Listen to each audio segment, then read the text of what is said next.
The camera person is Doug Cooper, and my name is Catherine Hester. We volunteer for the Retired Senior Volunteer Program, RSVP.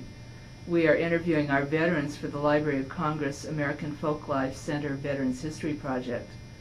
Today we're talking with Caesar Abate.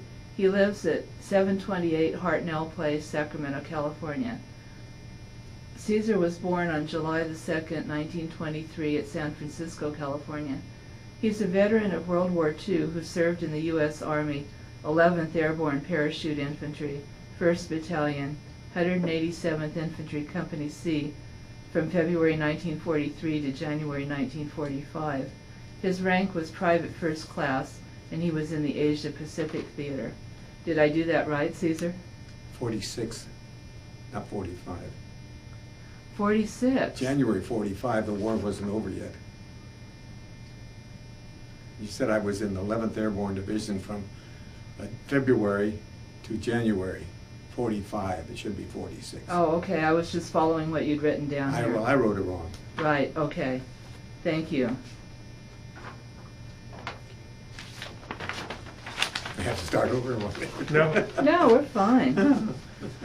You told me on the phone yesterday a really interesting story about how you had gone down to enlist, and then it turned out that you ended up being drafted. Would you like to speak about that? Well, I knew that I was colorblind, and very few people, service would take a person who was colorblind. And so I just had to wait until I was called. A lot of my friends were volunteered. Some of them went to work in the shipyards. I didn't like that. I didn't like their hours or what have you, so I went to work for Standard Station Incorporated, which was a subsidy owned by the Standard Oil California that operated. Do you recall your first days in the service? What they were like? Oh, we left 3rd and Townsend in San Francisco, went to Monterey by train. Got there late because we left San Francisco around noon. It was just a mad dash from one place to another, getting a haircut and changing clothes. I remember being on KP, and they had probably a 6-foot-long sink of celery. And I was eating celery hearts until they came out of my ears. But that's about all I know. I remember taking tests in the middle of the night. It was awful, the hours and what have you. Did it seem like there really was a plan there, or was it just complete chaos to you? No, I think it was planned. I mean, they had to get so many people through a certain amount of time, and no, I don't think so. It was just the way they were doing things. Tell me about your boot camp and your training experiences. Was that down at Monterey? No, we went by train from there to North Carolina, and we were stationed at Camp McCall, which is near a town called Hoffman. And nobody knew where Hoffman was. And even today, some people know where it is because a while back, some people were burned up in a chicken processing factory because they couldn't get out a door, and it happened in Hoffman. So now some people know where Hoffman is. Oh my word. But we had our basic 13-week of basic training. And then when that was finished, we went into glider training and tying down things in a glider, riding in gliders and things of that nature. Did you like that? It was different. We had no choice. It wasn't volunteer. No. We were put in it. And then right in the same outfit, of course, you had a jumping regiment. And little by little, we went over to the jumping side. Mm-hmm. But that didn't happen until we got to New Guinea. Uh-huh.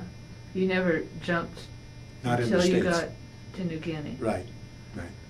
And the glider, could you expand on that a little bit more? I'm not Well, sure. They would tow a glider behind a C-47. Yeah. Sometimes more than one. And when they got to the place that they were going to drop the glider, they weren't really gliders. They were a towed airplane, and the minute they were unhooked, they came down.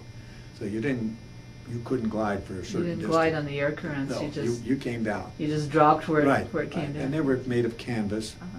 And I remember the weight. They weighed 3,750 pounds unloaded. Now, why I remember that, I don't know. Don't ask me what I had for breakfast. That is really interesting.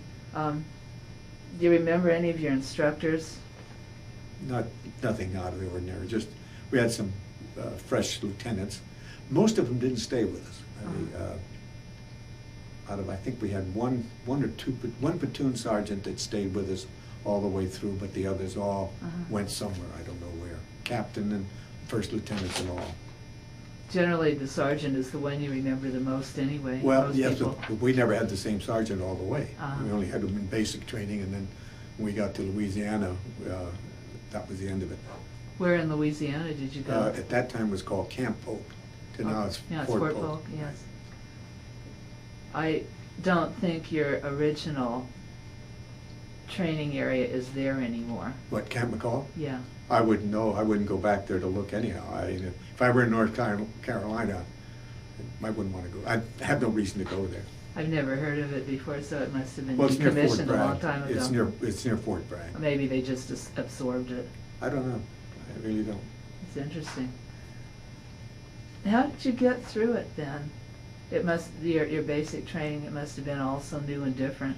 Well, it's funny things that if I see water running off a lawn and down the gutter, it bothers me, because in North Carolina we had the one little canteen.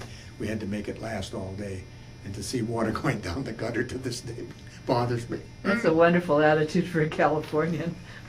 We need to conserve water. Well, it isn't. I don't conserve it. Oh dear. So then, you didn't get leave when you finished with your basic training, did you? No, not exactly after. I think I got leave in September. Uh-huh. And I read in some of the Army papers that you could get a D priority to fly. You had to have a priority to fly an airplane. And so I bugged the adjutant. Every chance I got, I went up to see him, and I got a D priority. And I flew from North Carolina to San Francisco, and I was home before my leave even started. It was a terrific deal, terrific. How long did you get to stay? Well, practically, I'd make a guess, 12 days. Oh, that's good. Out of the 14, you know. Uh-huh. And then what happened? Well, we went back to camp, started all over again. But then, I guess it's safe to say this, on the second leave, I didn't get a priority. And I had to come home by train from Louisiana, and that was terrible.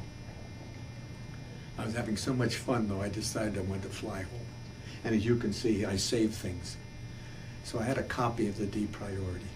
I copied it. We typed up 6 copies, took the best one down to United Airlines, and I flew back to Louisiana on a phony priority. You falsified your papers.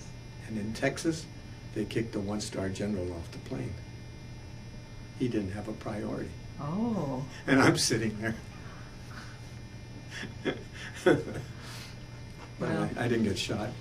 And I couldn't tell anybody I did it either. Till after, several months later I started telling people, but that's it. I think most people learned that there were ways around things. Oh, and I forged the adjutant's name. When I got back to camp, I found out he was on leave in San Jose. So that was lucky for me. You didn't get caught. Right. So then, what happened after you got back to camp? Oh, we just when did you went go? back, more training, and then from there we shipped out. Every time we moved, from Monterey to Camp McCall to Camp Polk to Camp Stoneman, always in Pullmans, never coach cars. We always had Pullmans. And we took a Pullman from Louisiana to Stoneman, then went overseas. And that's down around Martinez, I understand. Somewhere in that Yes. vicinity. That's gone too. And then you took a ship overseas? Yes, the train let us off at Stoneman, then we took a ferry from there to Oakland and got on the ship. And we went over by ourselves. There And was no where did the ship dock? Well, it started in Oakland, went to Melanie Bay in New Guinea, and then it went up to near Boona, and that's where we got off, and that's where we had set up our camp. What was your job assignment then? Was it just strictly Oh, I was a rifleman basically, Okay. but radio, something of that nature. I had, Communications yeah, operator? sort of. Mhm. Had different radios in those days. Mhm. Had the little one that was about the size of a milk carton, Mhm. or we had a backpack one that was used, Mhm. and we traded off with it. Now, I had heard that down in New Guinea, it was supposed to be a two-pronged attack on the Japanese, that by island hopping kind of. Well, they were doing it, but there again, we didn't do any, our outfit didn't, wait a minute. 187th didn't do any fighting. Some of the other outfits were out on patrol and they ran into stragglers, but we didn't actually fight in New Guinea. Mhm. We were just there waiting to go somewhere else. I see. It was just a way station, more or less. Yeah, we were there probably 5 months. More jungle training, what have you. I think you told me you had gone up in the hills when the Japanese attacked, where you were Oh, at that happened in Leyte. in Leyte. Um, Was that a different episode? Yeah, we left New Guinea and went to Leyte. Uh-huh. We got there sometime in November, before Thanksgiving. Mhm. And here again, we just kind of floated around. And then, for some reason or other, they had a regiment up in the mountains and they wanted to move them out. And the regiment was there guarding some 75 howitzers. And they decided to move them. They wanted our company to go up there, and they were going to drop us in out of Piper Cubs one at a time. And they started it like in the middle of the day, and they dropped in 24 of us. And it wasn't really dangerous because we didn't drop just anywhere. We dropped into a occupied perimeter, but they considered it a combat jump. Were you scared?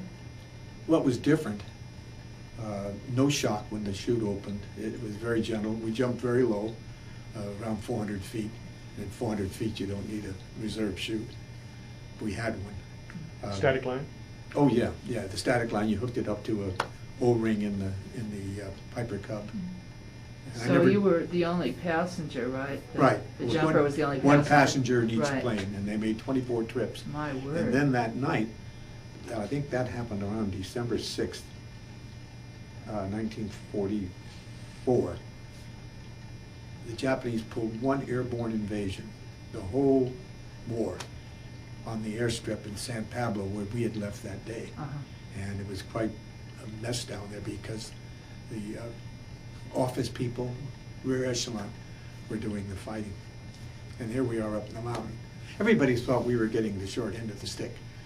They made sure we had enough cigarettes, enough ammunition, enough food. I remember the parachutes were on one side of the airstrip. They went over and got them for us and brought them to us and everything. And actually, we got the best part of the deal. Mhm. So, Well, when you were up in the mountains, how long were you there?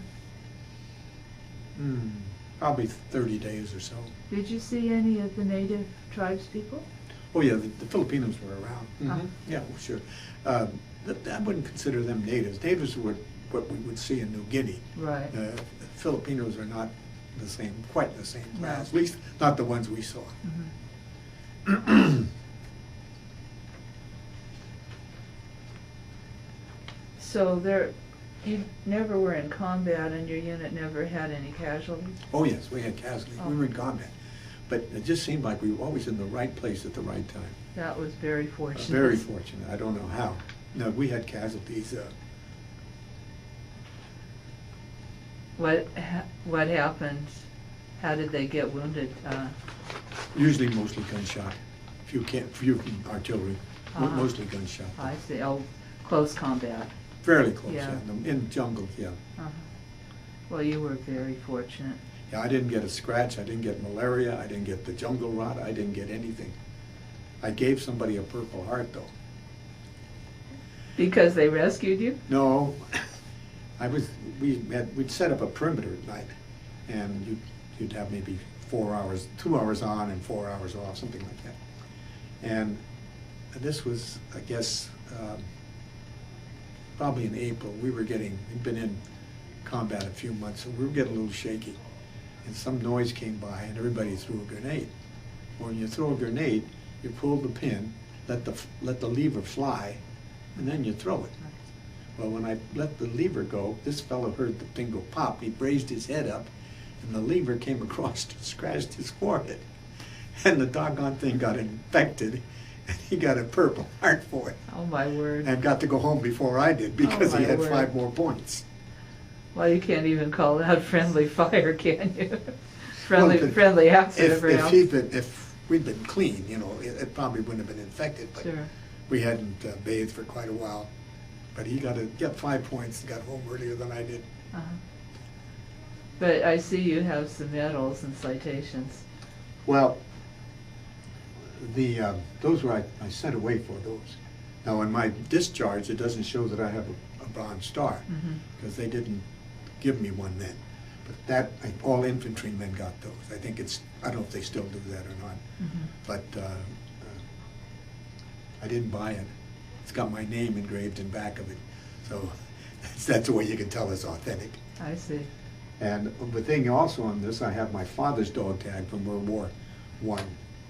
And I have the original dog tag, which has the address of next of kin, which later on they stopped doing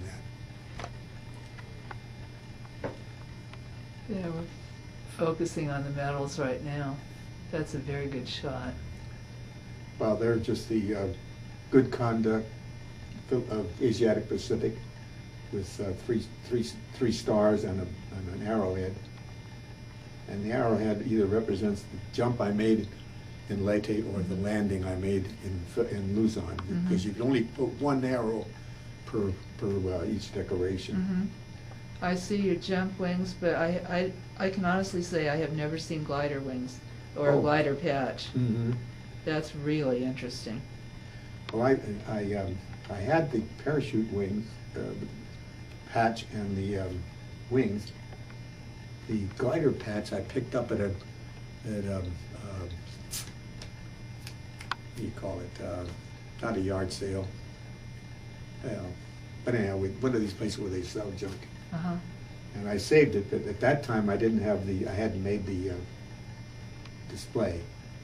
And then this one is merely my jump wing, when I qualified as a paratrooper in, I guess it was June. It might work better if you held it up. I'm trying to find the date on Let's see it.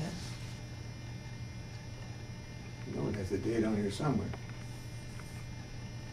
Oh, July 18th, Could you hold it Hold- up? hold it if right I- there. yeah. There you go. 1944.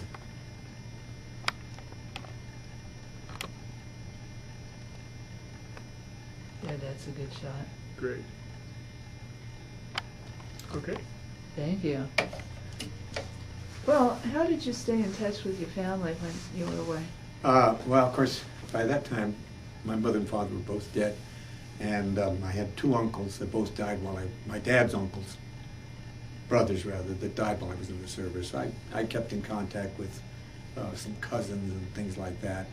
I kept in contact with quite a few friends from school and what have you. In fact, when we were stationed in Louisiana, on a Saturday, I went out to the 75th Division to visit this friend, and he came in to visit me. So he slept in my bed, and I slept in his tent. And you missed each other We missed each completely? other. We never did see each other. Oh, my.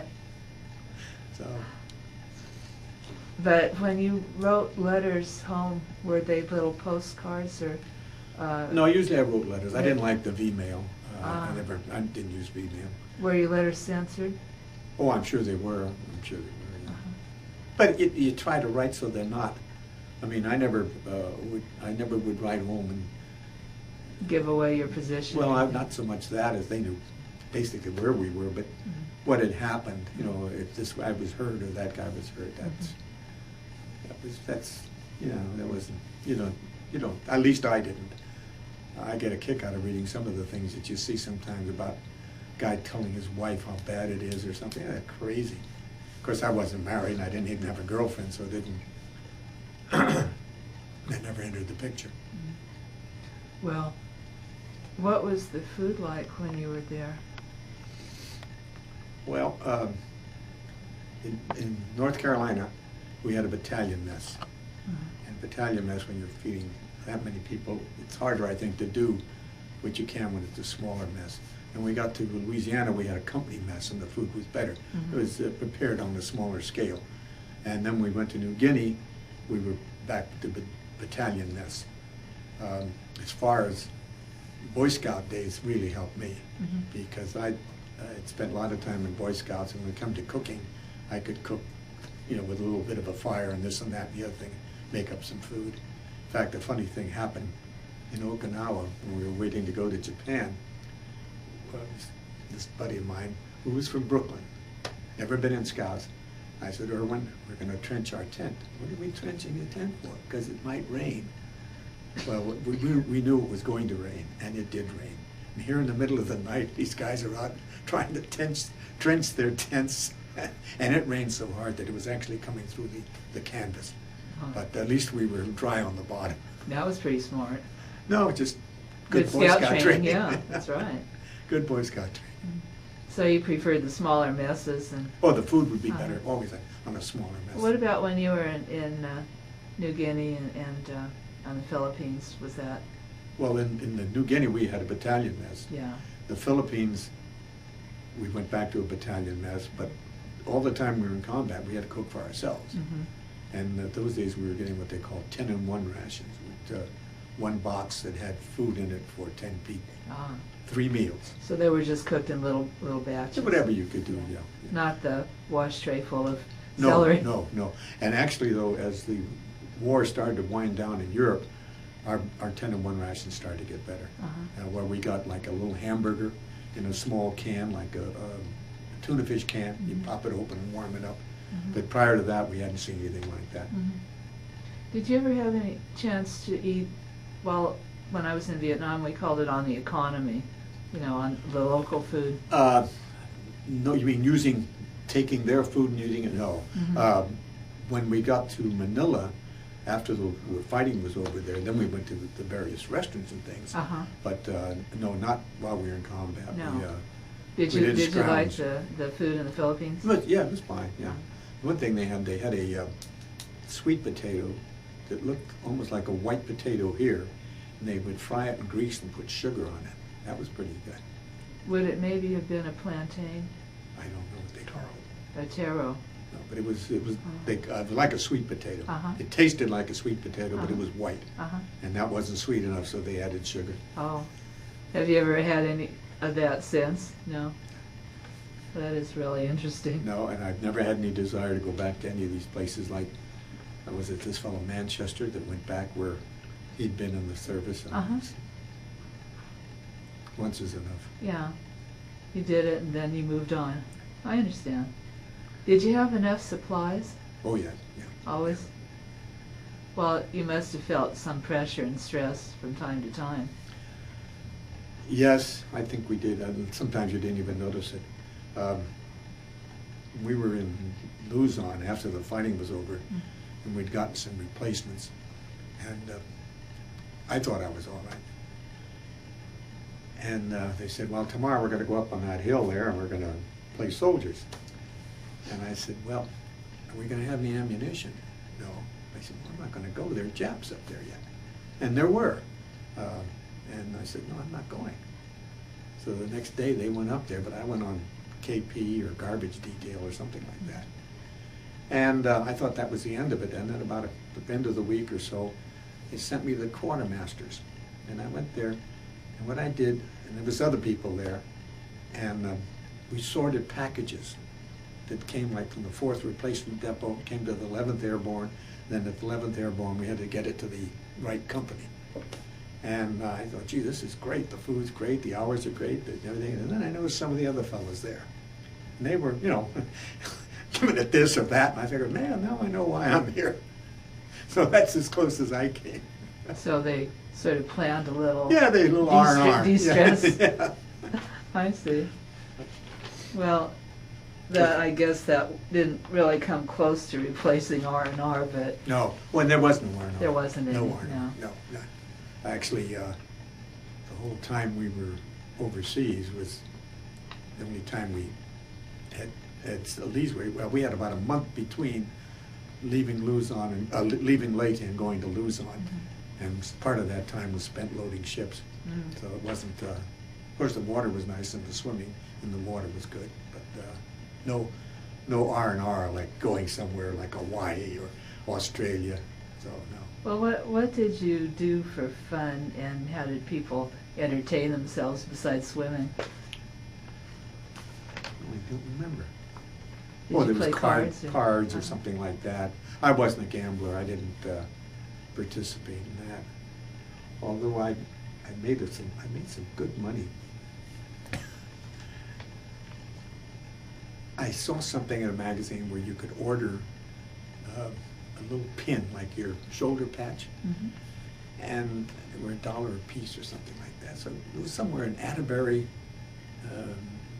Massachusetts, or somewhere up that way. So I sent them $10, and they sent me back 12 pins. I was stampled to death because the guys want them so badly. What was the pin for? It's on that container there. You see that white sheet of paper there? Grab that.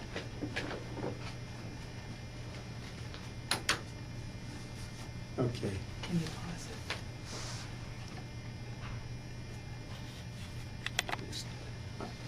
it? This little one right here. And it's a shoulder patch. Wait. Okay, we'll start it. Okay. And it's a shoulder patch. Uh-huh. And you can put it on you send it to your girlfriend, she can put it on her dress or something like that.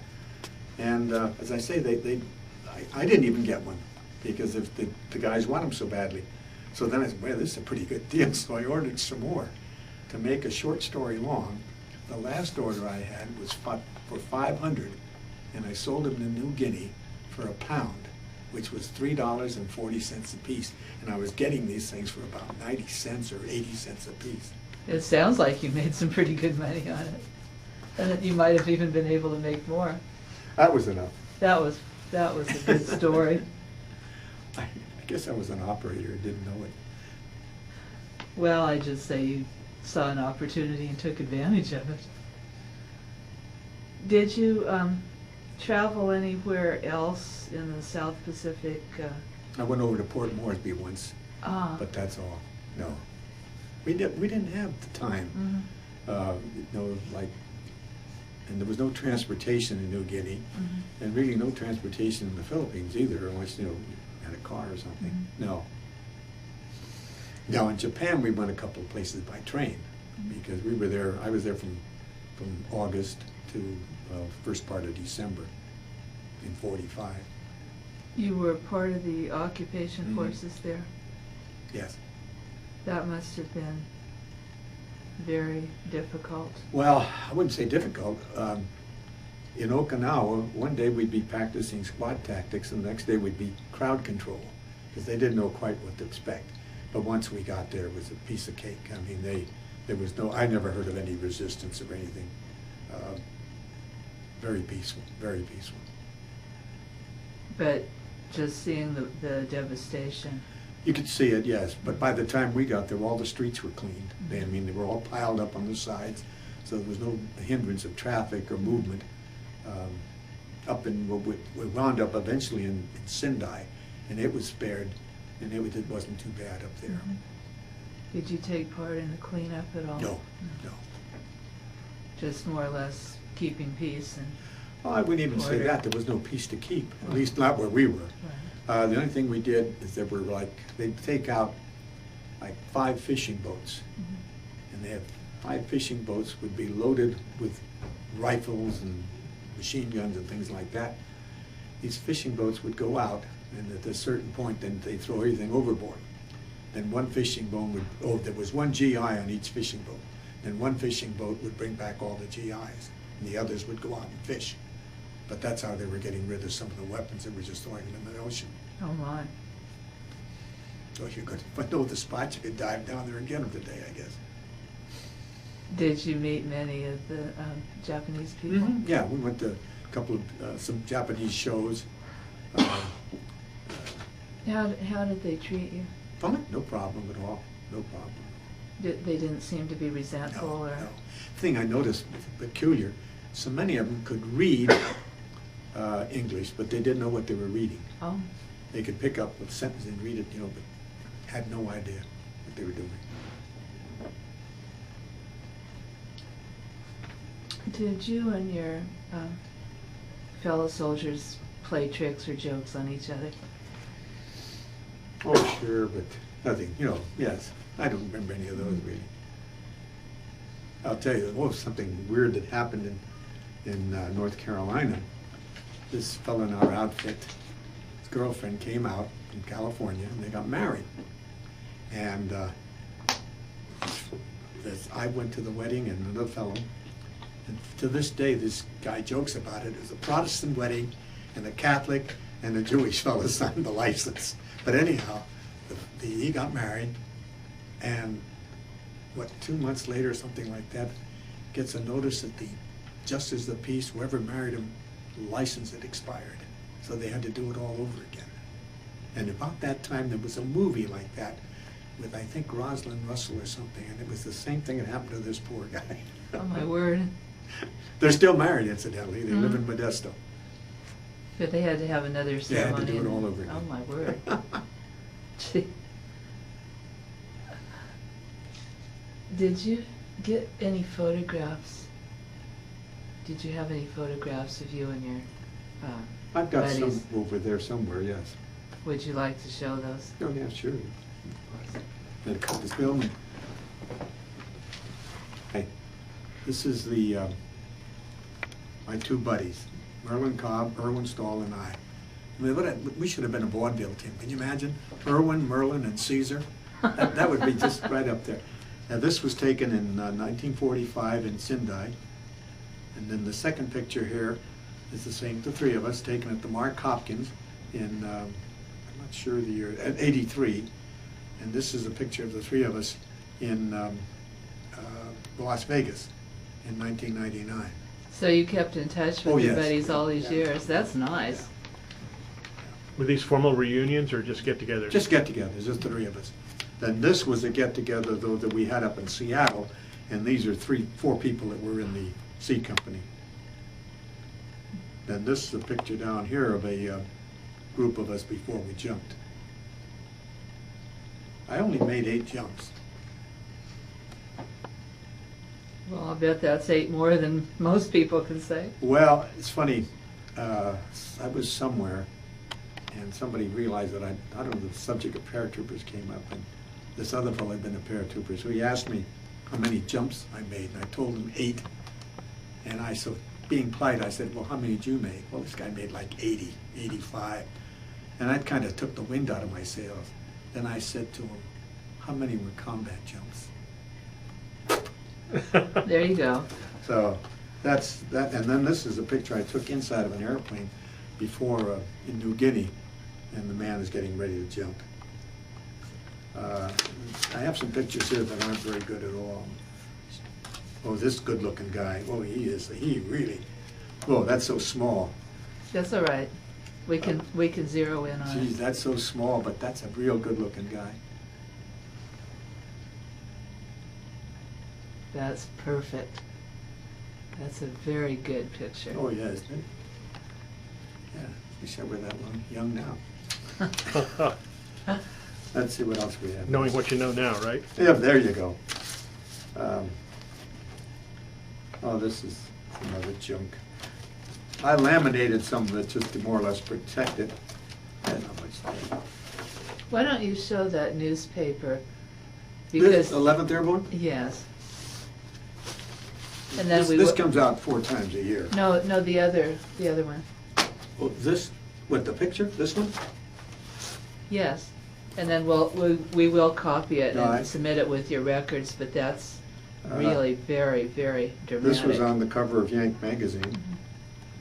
And it gives the man's name and everything. I don't know if the camera can pick up what that actually is, but it's not blood, it's a chain of violence. Oh, well, actually, this? No, this No, is, the red. oh, this? No, that's the island. That's Right, the right. company. But This I'm not sure that the camera can pick that. This is interesting or not. This tells about the airships taking these soldiers back wounded, and they're stark rig and naked, and all they bring back with them is their jump boots. Oh my word. Oh my goodness. Because those were prizes. I don't know what I got in here. Oh, this is extra. If you want these, you can have them outright. That's what it is. Oh, good, we can include that. Good. But if you want this is, Or we can copy it, no, whichever this you can just prefer. have, period. Caesar, did you keep a personal diary? I wish I had. No, I didn't. Actually, it's not practical, especially wouldn't have been in Leyte because you were so wet. We were there in November and December, and we had a lot of rain, a lot of rain. I have one article here that someone else kept the diary, and from that, no, I'm not so well organized, aren't I? Let's see, I made a,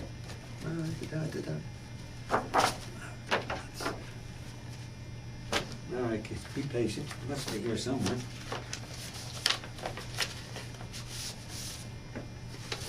Oh, here it is. This is what off somebody else's work. March 43, Camp McCall. January 44, Camp Polk. April 44, Camp Stoneman.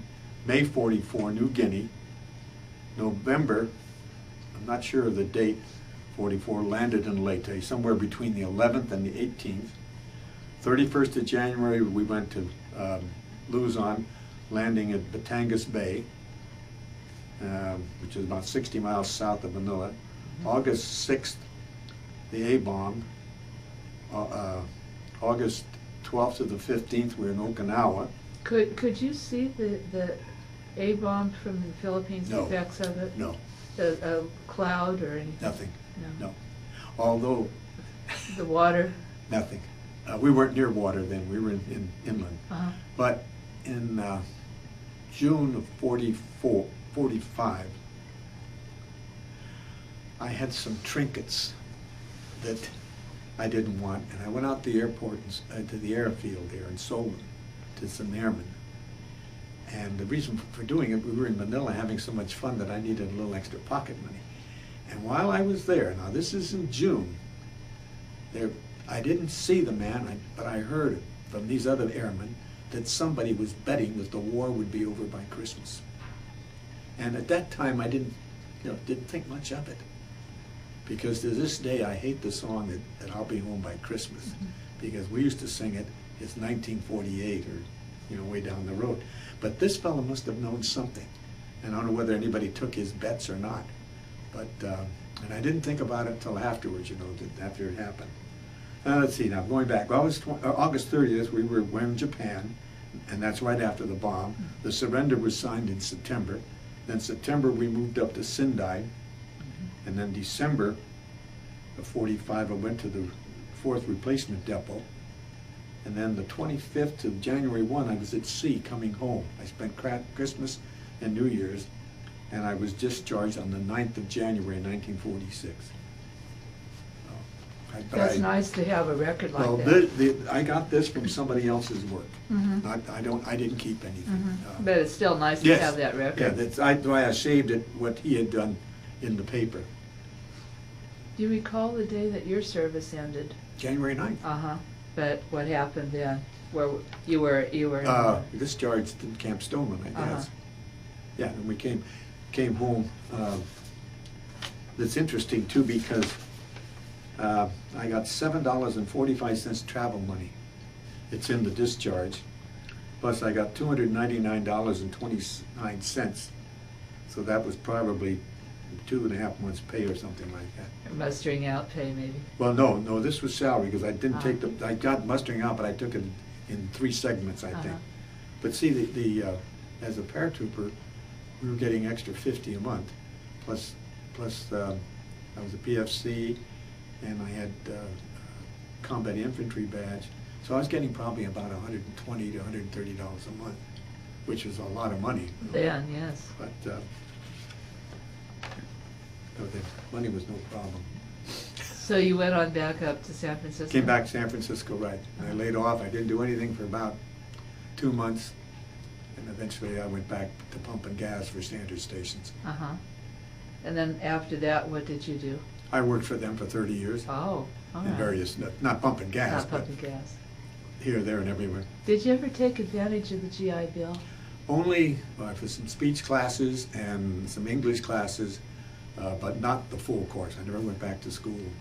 I took some real estate classes and things, but nothing on the full scale. You didn't get a realtor's license? Or? No, no. The only thing I used with the GI Bill would be from my house, my first house. The second house I used the Cal Vet on. So. No, well, actually, I meant you for education, but it was certainly nice to have that And advantage on your real estate loans. Well, yes, but there was no reason why there was no reason why I shouldn't go. But I just didn't want to. I had no one. Maybe if I had an uncle that was still alive, pushing me, I might have gone to school. But I didn't. So I was more or less on my own. And you liked what you were doing. Well, yes, I was pretty good at it. Handling people was easy. Selling was easy. Did you join a veterans organization at all? But you just kept in touch with your buddies? Kept in touch with my buddies. I belonged to the 11th Airborne Division, which is the national. Then we have a local chapter.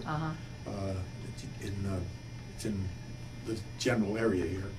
And it depends on what they do. I don't march, but around June 6th, we go to the Veterans Hospital in Menlo Park, right off of Bayshore.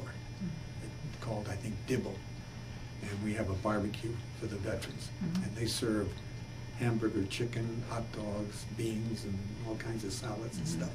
And that I never miss. I do that, go to that every year. Usually my wife and I will either go down Friday, spend Friday night, and then go to that, or else go down Saturday, spend Saturday night in San Francisco, and then come back. But That sounds like fun. Yeah, it is. And well, it's not really fun. It's kind of sad. Well, because you see some of these people there that are,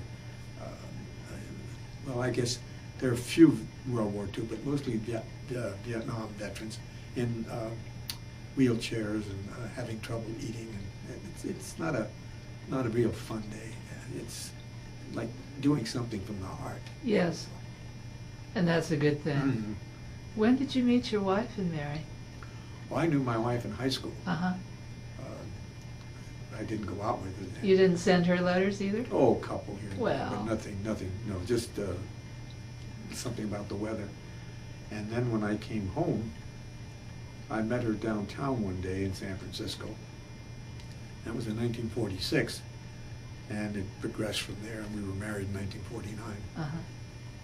Well, must have lasted. Yes, it's gone. 54 years. I should say. Yeah. Well, did your military experience influence the way you thought about war or about the military in general and about our necessity to keep a strong military? I'd like to know what you think about that. Well, it's, if you make a commitment, this has nothing to do with even the Army or the government, but if I make a commitment that I was going to be here at 1:30 today, I'm going to be here.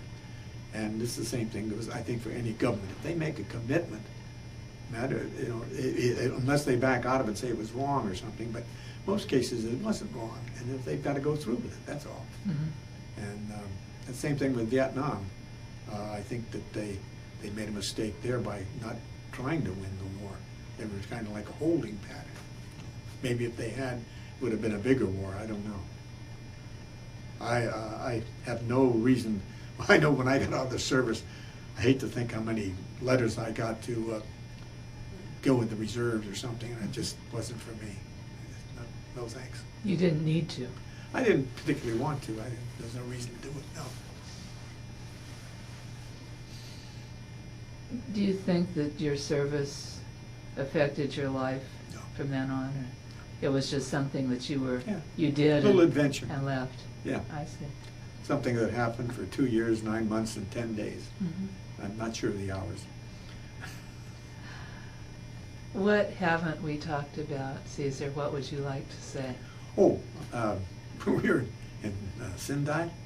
Some politician or somebody came by, and they were going to take a plane load and go up and jump for him. And I said, I'm not going to do it. I said, the war's over. I said, I'm not going to jump anymore. Something happened. I said, the war's over. I'm not going to jump. So there again, that day I was put on KP or something. But because see, if you don't refuse to jump, they take you off the jump status. And this was either November or December. It must have been November. And I said, no, the war's over. Why should I take a chance? And no, the chute not opening, and it's all over. I said, I'm not going to do it. So, but as I say, I only made 8 jumps, and that's not a heck of a lot. That sounds smart to me, though, if there was no necessity to do it. That might have been the one where you bought the farm. That's right, absolutely, sure. Yeah. I understand completely. A friend of mine's son was in the reserves, and he stayed in for quite a while. He went to college on the ROT scholarship. We went back to Fort Benning when he qualified to jump. And we're watching him jump, and all of a sudden one chute was coming down faster than the others, and it finally opened. But there was some sergeant there, boy, he jumped in the Jeep and ran, burnt rubber to get out there. But he was beating the other ones down. But did he land safely? Oh yeah, the chute opened. Well, that's he might good. have bounced a little bit, but That's all right. yeah. Just like when a plane comes down, you know, a That's talking about planes. successful landing. Talk about planes. We left Luzon to go to Okinawa. They took about anything that could fly. And one plane didn't make it. Didn't make it off the ground. All rear echelon people. People that never saw a Jap, never fired a gun in anger, and their plane just didn't get off the ground. Now that's the luck of something or other. It's a draw. Really? Oh, Did this affect the way you felt about Japanese people? no. You don't consider them enemies I joke now? about it. I joke about it. You know, I was working in the stations and taking a spare tire out of a Toyota, and I said, look, there's a map of Pearl Harbor in here. Not to the customer, to who I was working with, you know, that kind of stuff, sure. But no, I don't have any Japanese friends or anything, but that's not because I don't like them, it's just I don't. Oh, wait a minute, I do. A doctor, a friend of my daughter's. Oh, well. In fact, when I was in for the bypass, he's an obstetrician. Came in to see me. That's a kind of a nice guy he is. That's great. Yeah. How many children do you have? 2, 3. Jesus, don't say that. 3. I have a daughter, a son, and a daughter. The boy's in the middle. I'll bet they'll be really delighted to hear about your experiences. Just laid out. I'll tell you, it's funny because I wished I'd asked my dad more questions because he was in France, and I know I've gotten some of the records that came back with the edges burned because where they had that fire in one of their record storage, and he got his citizenship papers by being in the service because he had been in this country about 8 years from Italy when he went back into service, went to France. But dumb not to ask more questions. So this is what you're doing. This will be a wonderful thing for you all Anybody, to have. anybody. Yeah. Sure. So, Well, now's your opportunity to tell us anything that you wanted to talk about. no, I think we're just about covered everything. I Okay. think I'll think about it when we get in the car. No, that's about it. You have some wonderful mementos and Well, some amazing memories. this I don't. This I just put together yesterday. But once in a while, depending, like when we go to this thing in February, oh, that's another thing. The 11th Airborne rescued something of about 2,000 prisoners from a Japanese prisoner of war camp called Las Banas. And they dropped in, I've forgotten how many people, by parachute. And some came in by what they call ducks. And they rescued these people, and no injuries. They surprised the Japanese so thoroughly. So every year around the middle of February or the end of February, they have this Las Banas dinners, and the 11th Airborne the chapter I belong to goes to Las Banas, down by the, by Gustine, down Yes. that way. Mhm. And we have a dinner, go have a ceremony out at the cemetery and have a Mhm. dinner and a breakfast. And I just got the notice today that they're going this year, I think the 28th and 29th of February. But all over the US, Mhm. they do this. And it's surprising how many of the interns show up, or prisoners of war, Mhm. will come to these dinners. And the way they talk about the Japanese is a lot different than the way I feel. Was that on Luzon? Yes. Yes. It's in the southern part, would be southeast of Manila. I did the videotape log of a man who had been a POW in a Japanese prison camp for 3 years. He was on the Bataan Death March. Oh. And he said that his experience was that the Japanese treated their own lesser ranked soldiers just as severely as they treated the POWs. And he said that they just learned that you followed orders and you didn't disobey orders, then you would be all right. Feel sorry for those guys. That was a mess. But he survived, One of the few. yes. Where did he? Did he take him to Japan or what? Or did No, I think it was there in the he Philippines. stayed in the Philippines? Stayed in the yeah. Philippines. But some of those even lost their lives when their ships were torpedoed. Mhm. You know, prisoners of war ships. Well, he was in the bombing of Clark and had Purple Hearts and all sorts of things, but he survived, and Well, I never, that's what it was I never about. did anything heroic at all. I had a lot of fun. I put myself in for Congressional Medal of Honor. Did you? Oh, yeah. Well, I can type. I type pretty well. Uh-huh. And I took typing when I was in high school because that's where all the pretty girls were. Aha. And when, I guess it was in New Guinea, we made up cards on each individual person. Name, rank, their family, and so forth and on. And then you had certain ways of writing things. Like he attended George Washington High School. That means he didn't graduate. Didn't graduate, yes. He graduated, you know. So I had all these things made up. And then what we did, it seemed like most of the people that were killed got the good medals in our outfit, which was fine. And so I was writing up some of these things for me. And I had the papers there, so I made one up. Of course, somebody had to sign it, all right? But you know, I did this, I did that, wiped out a bunch of this. And it was kind of like a joke, you know. It never went anywhere. I never did anything. My word. But you know, you had to have something to break the monotony. Of course. Well, I very much like your story about your entrepreneurial spirit with the pen. Yeah, it was a pretty good deal. I wish I could figure out something like that now to make a few dollars. You and just about everybody else. Well, I've been retired for 17 years, and it's you know, we live in Campus Commons, which is right on the other side of Howe Avenue, and it's with 2 daughters in town and a son in Modesto. It's we're spoiled. There's so many people have to get in a plane to go see their grandkids, and just like Sunday afternoon, our daughter called up and said, "We had a party last night, we got leftovers, you want to come over for dinner?"